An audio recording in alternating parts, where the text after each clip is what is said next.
explorers went to the landing site of Noah's Ark at the top of Mount Ararat, and this is what they found. So we're actually looking at the eroded rib timbers of Noah's Ark. Interesting. Can you all see how symmetrical they are? Yes. This would not occur in natural erosion. Right. So when it rains and erosion takes place, it's really exposing these rib timbers. When archaeologists conducted scans of the structure, they reportedly discovered petrified wood and architectural features, such as rooms and partitions, that align with the dimensions and layout described in the biblical account. Now tell us, what is an ERT scan?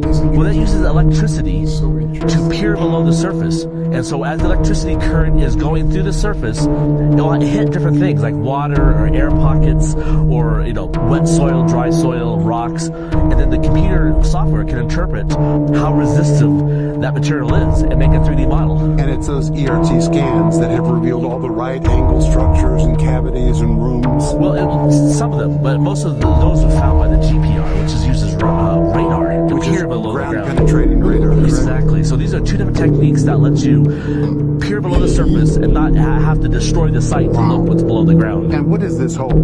Yeah, so this is really cool. So Ron Wyatt did a radar scan here back in the 80s, and he saw that there was a cavity about 10 feet in to the side of the boat. But they took material out, this matrix of mud and other things, and they put it in a Ziploc bag, took it back to a laboratory in America, and the lab technician was pulling it apart under a microscope, and he discovered red animal hair and a man-made fiber.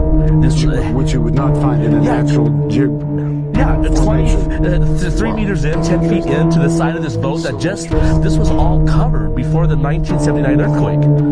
And so they went, after the earthquake exposed the site, they drilled in and they found this material, animal hair and a man-made fiber. So what else would be down there? So we are looking at a giant ship covered in mud. Yes, that's it.